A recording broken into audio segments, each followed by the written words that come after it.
You're not alone if you've ever found yourself going above and beyond to change who you are or sacrificing your happiness in order to please a woman. Many men fall into this trap, thinking that this is the secret to harmony and affection. However, what if I told you that there is ancient wisdom that suggests taking a different approach? I'm talking about Stoicism today, and we're going to delve deep into the core of Stoic philosophy to uncover 6 principles that you should never compromise for women or anyone else for that matter. This isn't about blaming others or saying you shouldn't care about the women in your life, rather, it's about learning how to care for them in a way that is healthy, respectful, and ultimately more fulfilling. For example, let's say you've canceled plans you were excited about because she made a hint that she wanted to do something else. Or perhaps you've lost touch with friends because she didn't seem familiar. These situations don't result in balanced, healthy relationships. But fear not, for Stoicism provides a guiding light. Let's explore how to navigate the complexities of relationships without losing ourselves in the process. Ready to go on this journey together? Giving up your personal freedom in the throes of passion or the desire to please. It's alarmingly easy to compromise our autonomy. Instead, they pave a one-way street to resentment and loss of self. It feels like love, but is it really? Stoicism asks us to consider these sacrifices. Are we sacrificing our personal freedom for affection, or are we fostering a relationship where both people can thrive independently? You might cancel plans you were looking forward to, suppress your interests, or even change your opinions to fit someone else's expectations. Before you bend your will to fit into someone else's world, stop and consider whether you are acting out of love and respect or if you are sacrificing your autonomy out of fear and the need for approval. Your integrity and freedom are priceless, they are the very essence of who you are. When you trade them for someone's approval, you're not just losing a part of yourself, you're also setting a precedent for a relationship that is unsustainable and unhealthy. According to Stoicism, relationships should not be about losing oneself, but rather about mutual growth, respect, and understanding, all of which are grounded in the freedom to be oneself. Remember that a connection based on equal respect for each other's originality and independence is not only strong but also enduring. Instead of exchanging our priceless freedom for ephemeral acceptance, let's work to build partnerships that value and celebrate our autonomy. Following the timeless precepts of Stoicism while ignoring your own development for a brief while, picture yourself walking along a route that winds through a forest covered in the foliage of life's obligations and expectations. Every advance is a step in the direction of personal development, wisdom and, in the end, virtue. Now, picture yourself continuously deviating from your path to stepping on someone else's wants and aspirations instead of your own is not just a detour but also a distraction from your own personal development. In the context of relationships, especially ones in which we can find ourselves unduly invested in pleasing a partner, this epicus would contend is an abuse of our ability for reason and a neglect of our personal development. It's important to keep in mind this Stoic lesson. The Stoics taught self-improvement as a way to become better humans for ourselves and for those around us. By neglecting our personal growth, we're not just stalling on our path, we're also depriving our partners of the best version of ourselves. After all, how can we truly contribute to the happiness and well-being of others if we're not cultivating our own virtue and wisdom? Therefore, compromising your own development or continuously putting someone else's needs above your own can not only hinder your progress but can also lead to a loss of self. The lessons of Epictetus serve as a reminder that pursuing wisdom and self-improvement doesn't have to be an isolating endeavor, rather, it can enhance our social interactions and relationships. It's about finding a balance so that, even in our supportive and caring nature, we don't sacrifice our own development on the cross in order to satisfy the demands of others.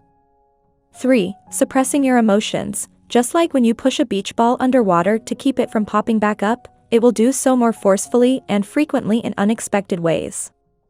Similarly, when we suppress our emotions to keep the peace in a relationship, we're not really solving anything, rather, we're just delaying the inevitable outburst of emotions.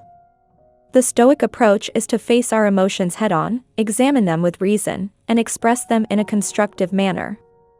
It's about finding the balance between emotion and reason, ensuring that neither is left unchecked. This is not the Stoic way, rather, Stoics advocate for a healthy relationship with our emotions, one in which we acknowledge, understand, and manage them rather than one in which we deny their existence. Suppressing your feelings or ignoring your emotional needs for the sake of a relationship is not only unhealthy but also unsustainable, leading to a buildup of resentment, misunderstandings, and ultimately a disconnection from both your partner and yourself. An essential component of this ideology is communication. Being upfront and honest with yourself about your feelings is a sign of strength and self-awareness rather than weakness. In his Meditations, Marcus Aurelius stressed the value of honesty and introspection in all facets of life, including our emotional realm.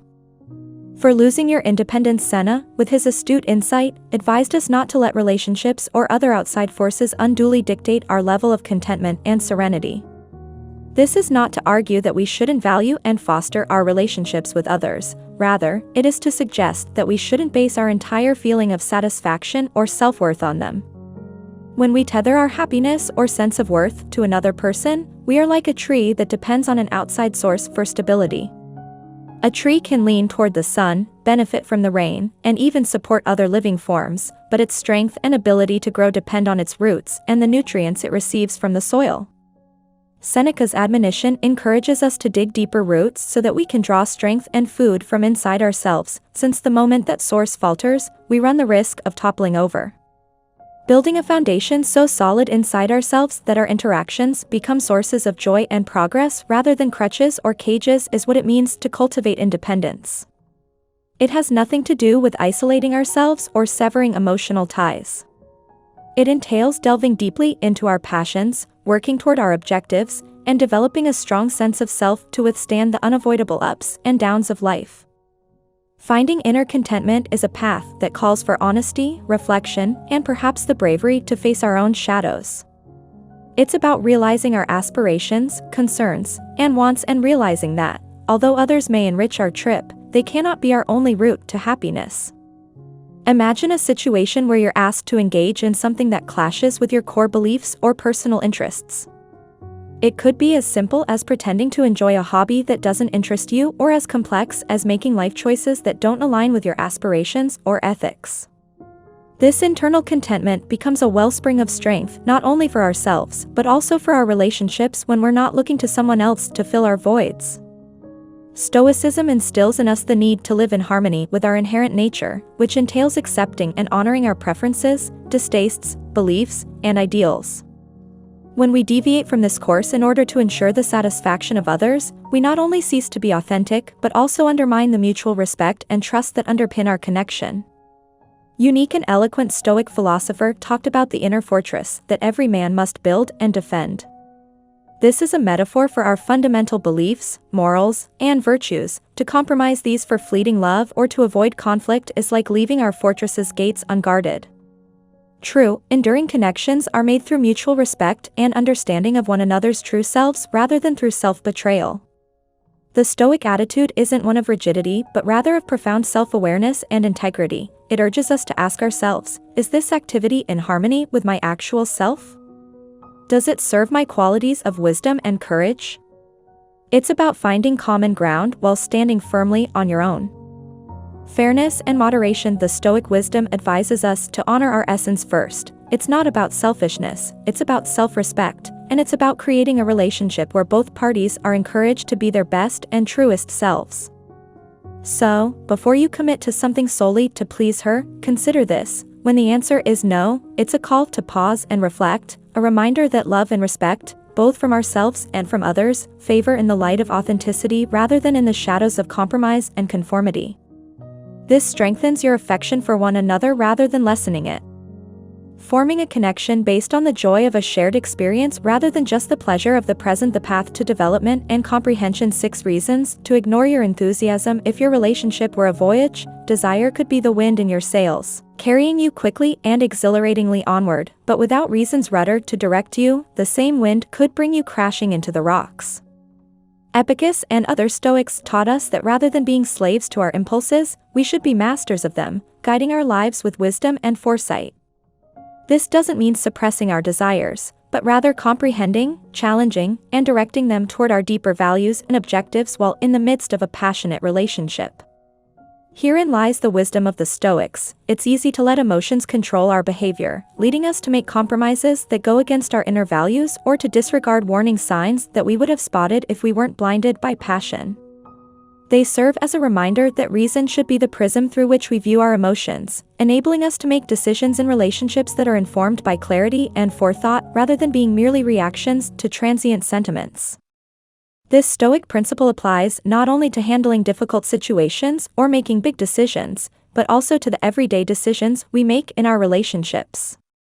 By letting reason lead in these times, we can create relationships that are not only passionate but also resilient, respectful, and deeply connected.